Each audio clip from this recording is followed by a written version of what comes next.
Hello and welcome back to TGTV, and more specifically welcome back to what's going to be probably a very expensive video. I'm getting sick of these expensive videos, to be honest, because today I'm off to go and visit a car dealership. Shock horror. I've decided that I need to add something else to the garage, so I'm off there to have a look at something and some other bits and bobs. You will see. It's a good video anyway. It's very, very spur of the moment, so do bear with me on that. First things first though, I'm bringing you this video with Vincero watches. You've seen Vincero on my channel many times. You've seen me wearing Vincero watches before. This watch in particular, you see on my wrist right here. Hello.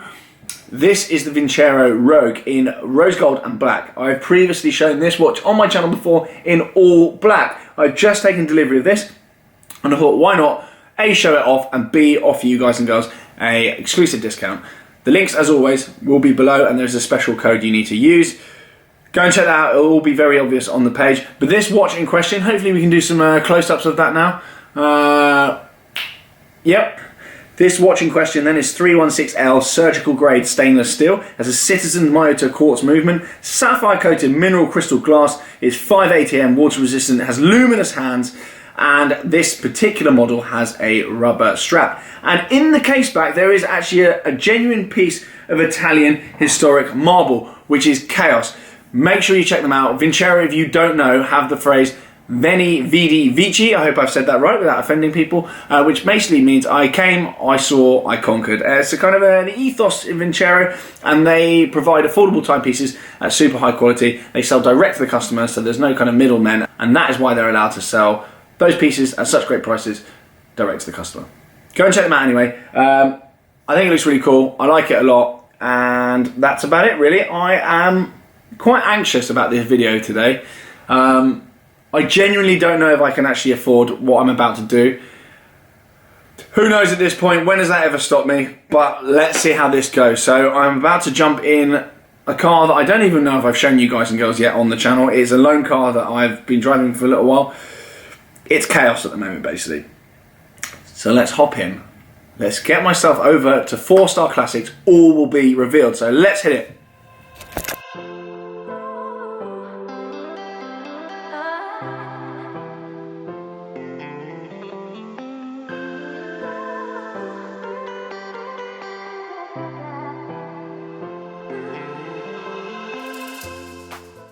Hello and welcome back to TGTV, and more specifically, welcome back to Darren. Where are we? 4-star classics. Oh, I know the name of the dealer. I was going to get onto that, but where are we? Like what county? Hampshire. Hampshire. So we are in Hampshire, and more specifically, a dealership called 4-Star Classics. Today, I am, I don't know, mooting whether or not it is time for me to buy a classic, as you may well have guessed from the title 4-Star Classics. So I'm going to have a little look around, and there's one car in particular that has caught my eye. I've recently been kind of perusing the internet, looking for something a little bit older, a little bit more tasteful to go in the garage along with my other pile of cars. And as I shouted at earlier, Darren is here, Mr. Gibson. You will recognise him from many, many expensive episodes of spending on my behalf. Darren is the guy that sorts out all my car finance. So Darren, I'm sure, will be prolific and very involved in this hunt also. So he is in the background and he'll be in my ear, probably saying something irresponsible, making me barrel into another purchase. But anyway, I'm going to take a look around the stock here and talk through what my budget is, what I'm going for, and the particular car that has caught my eye, and whether or not it'll be replacing something in the garage, because that is a slight possibility. I don't know at this point. Not much planning goes into my garage. Every single car I buy is pretty much an impulse purchase. So, without further ado, let's have a look round and get this video started.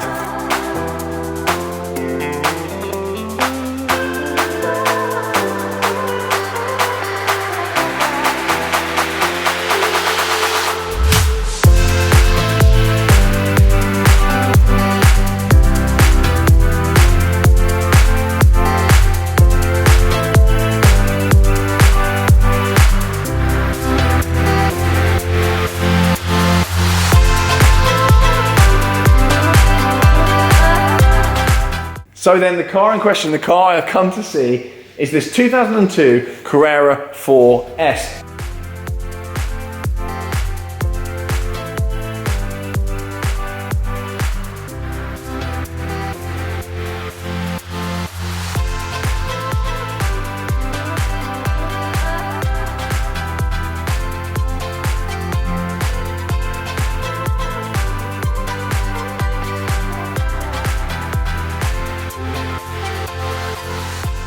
It is a manual, it is in lapis blue, it has graphite grey interior, it's got some cool little options in it, which I'm going to show you in a minute. But this car, when it first came out, I remember this coming out and thinking, want. And this was in 2002, so I can't count.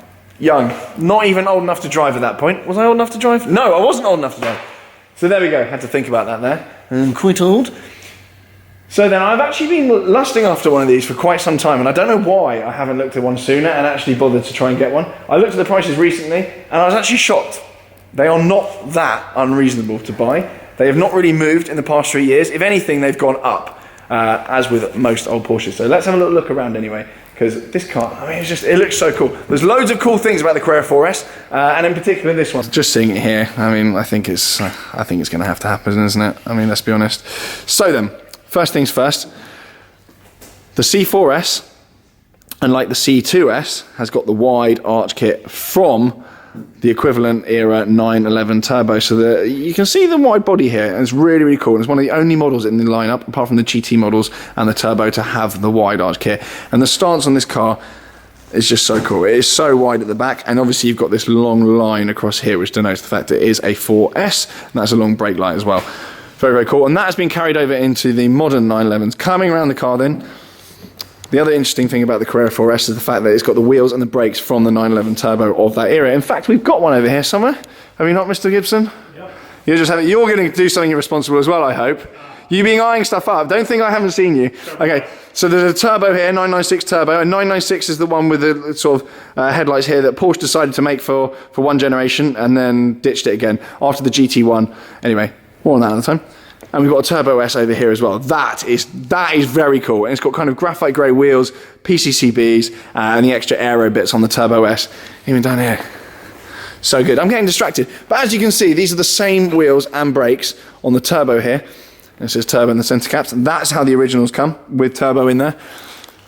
As the C4S. The C4S is obviously naturally aspirated. It's got the original centre caps in here. They actually come with 4S and not the Porsche crest in there, which is I think quite cool. Anyway, because Porsche have stopped that now, they just put a little Porsche logo in there. All right, let's come around then. Ooh, opening up in here. It does not feel like a car that is 17 years old. So in here we have this very typical of the era graphite grey interior. I mean, you wouldn't buy a car like this with this interior these days, but it just somehow suits the Porsche. And the all-important 6-speed manual gearbox. Now, you can get these in Tiptronic, but I, of course, want a manual. I love my manual cars, and it's just great. And you've got an old-school handbrake there as well, so just absolutely perfect. And look, you've got 50,000 on the clock there, which for a 17-year-old car is mental. Really, really low mileage. Coming in the back here, you may have already spotted these seatbelts. These were an option from new, and this was from an era where Porsches, you couldn't just spec everything under the sun like you can these days. So that was a very special offer. I know, special offer, special option. And I know you're thinking, blue seatbelts, why? Because why not? They're cool. And also, you'll note that there are 4 seats in here, something that my Carrera T does not have, which is also quite a cool option, especially if you've got short friends like Archie. There is also a sunroof as well, yet another thing that the Carrera T doesn't have. I would say the Carrera T is probably slightly more driving focused than the C4S, the C4S being 4-wheel drive, and also with 4 seats in it. I think the C4 is slightly more of a kind of a cruiser, and a kind of the kind of car you drive to the south of France in, and not just truck there to drive in the south of France, if that makes any sense. But this lapis blue colour is unbelievable. I've needed a dark blue car in my garage for a long, long time. And that itch was going to be scratched by the 812, but I'm going to fill you all in on the 812 very, very soon. A Marmite option here, I've noted around the back, and some of you will already be shouting it in the comments, is the wiper. This car does have a wiper on the back. 911s notoriously don't really need a wiper. If you've hooned around in one of these in the rain, you'll realise that they don't really get much water on the back window there, but it does have a wiper. And that is something that can easily be taken off, should you want to, but I don't really care.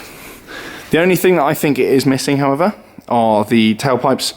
These are the standard ones. There was an optional sports exhaust that had 2 kind of pipes looking like they were merging together. That is an option, and something that I would, if I bought this car, I would probably put on. You'll also note there are parking sensors at the back as well, which is actually quite a useful function, as it will be spending its time in London. I think that's pretty much it on here. In terms of interior, let's hop in. Let's hop in. Try not to do any life-wrecking damage to anything around me. Right, let's get in here. There are seats which electrically slide forward and back, which is quite cool. It's just so retro in here. It's great. It's absolutely great. Either I'm getting old or these cars are getting cooler. Who knows? But sitting here, it's like going back in time. It's great.